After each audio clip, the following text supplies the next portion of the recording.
네, 반갑습니다, 여러분. 오늘 강연은 이제 처음 스타트를 끊으니까 처음이라서 굉장히 부담이 많이 되네요.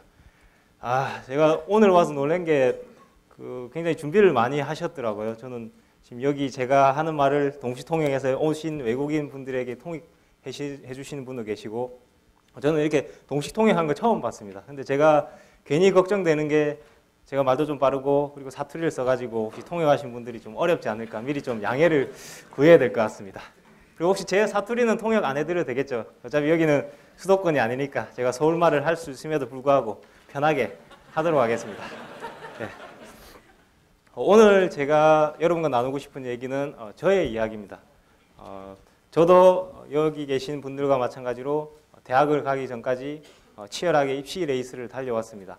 내가 왜 공부를 하는지 묻지 않고 이른바 묻지마 공부를 하면서 열심히 레이스를 달려왔지만 저는 결국 그 레이스에서 승자가 되지 못하고 탈락했습니다.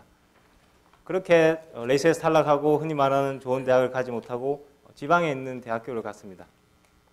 그렇게 제가 레이스에서 탈락하고 시간이 지나고 어느 순간 제가 세상을 바라보니까 저의 눈에는 세상이 이렇게 보이더라고요. 우리 세상은 1등에게만 박수를 보내고 1등만 기억하고 있고, 그리고 우리 사회는 오로지 두 가지 길만 존재하고 있었습니다. 성공과 실패, 그리고 승자와 패자. 세상에 정해놓은 길을 남들보다 앞서가는 사람에게는 박수가 쏟아지고 그렇지 않은 사람에게는 아무것도 주어지지 않고 있더라고요. 그래서 저는 제 앞에 놓여진 또 다른 하나의 레이스, 취업이라는 레이스에서는 승자가 되고 싶었고 박수를 받고 싶었습니다. 그래서 그 이후로 아주 남들보다 치열하게 노력하고 레이스에서 또다시 낙오하지 않기 위해서 굉장히 많은 노력을 했습니다. 그래서 저는 그 레이스에서는 저는 승자가 되었고 흔히 말하는 남들이 말하는 좋은 회사를 갈 수 있게 되었습니다. 남들이 어디 다니냐고 물어볼 때 적당히 얼버무리지 않고 어디 다닌다라고 말할 수 있을 만한 회사를 갔습니다. 저는 그때 제가 세상을 다 가졌다고 생각했습니다. 이제 내가 할 일은 내 앞에 놓여진 또 다른 그 길을 누구보다 빨리 달려가는 거라고 생각을 했습니다. 그런데 시간이 지나고 나니까 문제가 생겼습니다. 겉으로 보기에는 아무런 문제가 없었습니다. 남들이 보기에는 저는 좋은 회사를 다니고 있었고 부모님 저를 자랑스러워하셨고 친구들도 저를 부러워했습니다. 그런데 정작 제가 행복하지가 않더라고요. 시간이 지나면 지날수록 저 열정과 의욕이 사그라들고 아침에 눈을 뜨는 순간이 괴로워지는 날들이 하나둘씩 늘어났습니다. 그렇게 더 시간이 지나고 나니까 사람이 점점 피폐해지고 우울해지고 급기야 저도 모르게 어느 날 너무 우울해서 눈물을 혼자서 흘린 날도 여러 날 이렇게 생기더라고요. 저는 제가 처음 눈물을 흘렸던 날 이거는 정말 크게 뭔가 잘못됐구나 라고 생각하고 그 후로 6개월이 넘도록 정말 많은 고민을 했습니다. 그리고 정확히 1년 3개월을 다니고 회사를 떠났습니다. 저는 세상에는 더 나은 길, 더 좋은 길은 없다고 생각합니다. 오로지 인생에는 다른 길만이 있다고 생각합니다. 저는 그래서 다른 길을 가고 싶었기 때문에 그 길에서 뛰어내린 것뿐입니다. 제가 원했다고 생각했던 그 길에 막상 발을 내딛다 보니까 그 길이 제가 갈 길이 아니다라는 걸 깨달았습니다. 그래서 제가 갈 길을 찾고 그 길을 가기 위해서 가던 길에서 그냥 뛰어내린 것뿐입니다. 그렇게 회사를 그만두고 나서 이제 내가 갈 길을 찾기 위해서 어떻게 해야 될 것인가를 고민했습니다. 제일 처음에 한 것은 속세를 떠나 저기 전라남도에 있는 절 속으로 들어갔습니다. 절에서 뭘 했느냐? 한 달 동안 책만 보면서 내가 어떻게 살아야 하는가를 이런 진지한 고민들을 아주 심각하게 했었습니다. 이렇게 한 달을 책만 보면서 고민을 하다 보니까 책이 안 읽히더라고요. 그래서 이제 책을 그만 봐야 되겠구나 해서 절을 나와서 전국 일주를 했습니다. 혼자서 자전거를 사서 한 달 동안 한국을 신나게 돌아다녔습니다. 그렇게 한국을 돌아다니고 나니까 이제는 좀 넓은 세상을 봐야 되겠구나 하는 생각이 들어가지고 세계 일주를 떠났습니다. 흔히들 사람들은 세상은 넓고 할 일은 많다라고 하는데 정말 세상이 얼마나 넓은지 그리고 할 일이 얼마나 많은지 그리고 세상 사람들은 도대체 어떻게 살아가는지 보고 싶어가지고 세계 일주를 떠났습니다. 제가 서쪽으로 가서 아시아와 중동과 아프리카를 거쳐 유럽을 여행하고 남아메리카, 북아메리카를 여행하고 정확히 231일 동안 22개국을 제가 여행을 했습니다. 제가 그렇게 긴 여행을 했지만 그렇다고 해서 제 인생을 획기적으로 바꿀 만한 대단한 깨달음 같은 건 없습니다. 하지만 제가 한 가지 확실하게 배운 게 뭐가 있냐면은 역시 사람은 살고 싶은 대로 살아야 되는구나. 제가 좋아하는 식대로 표현하면 사람은 역시 생겨먹은 대로 살아야 된다.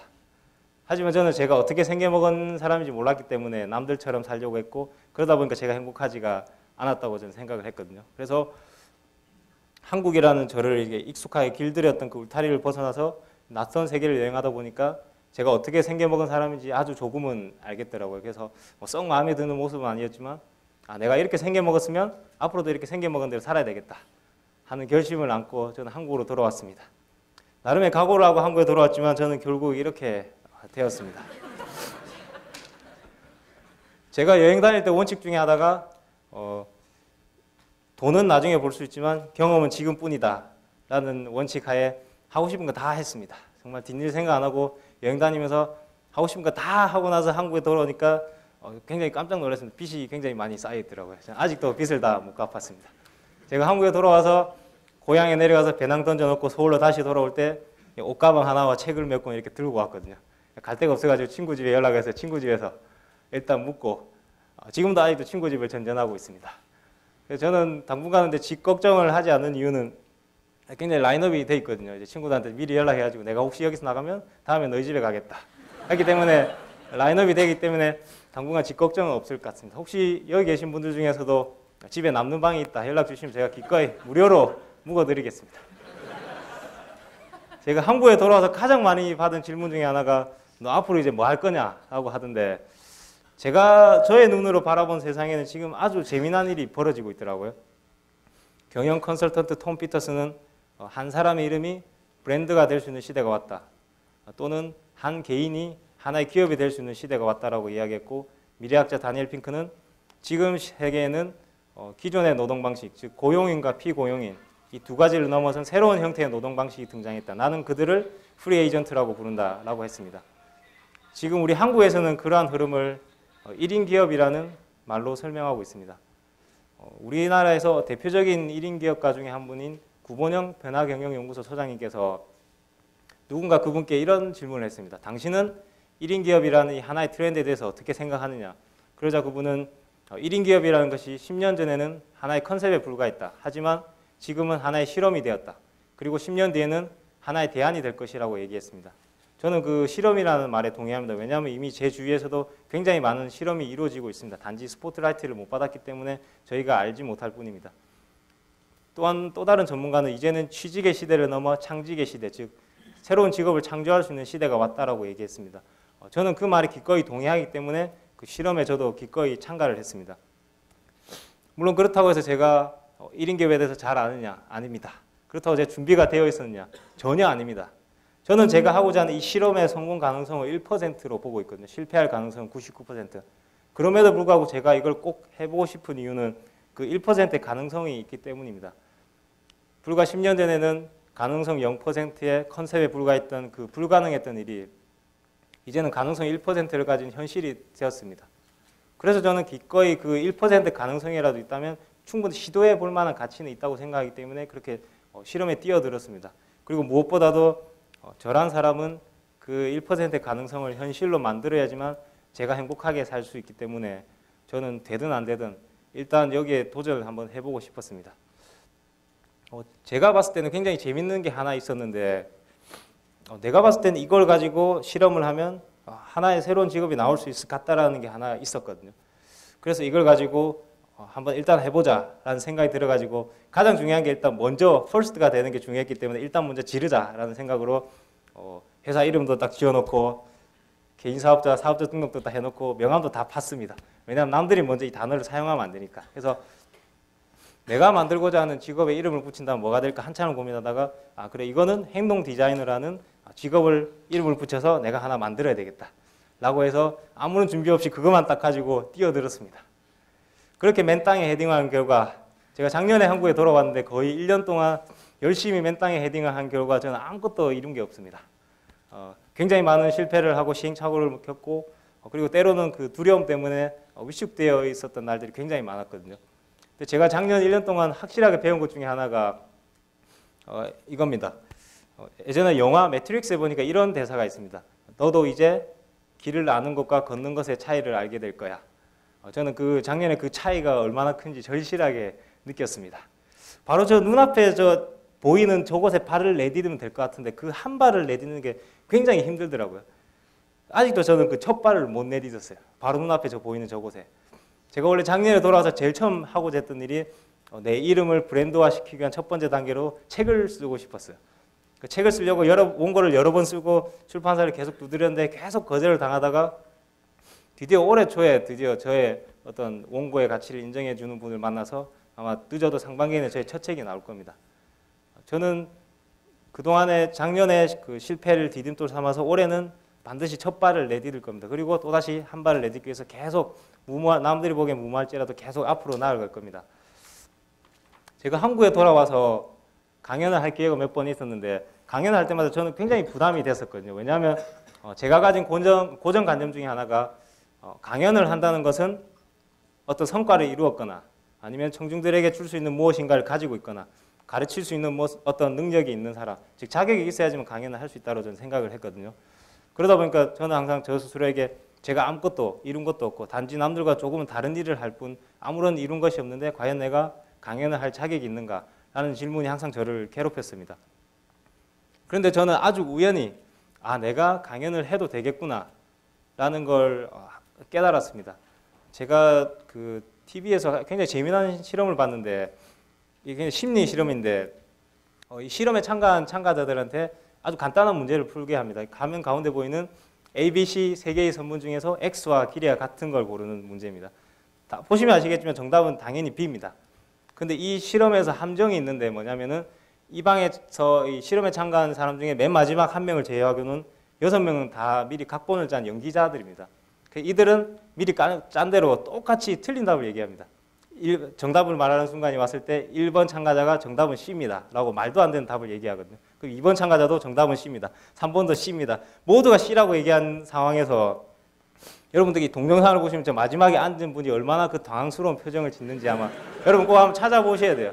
여러분들도 한번 생각해보세요. 저기 방에 앉아 있는데 정답은 당연히 B인데 모든 사람들이 갑자기 말도 안 되는 답을 얘기하는데 과연 이 상황에서 나는 어떻게 해야 될 것인가?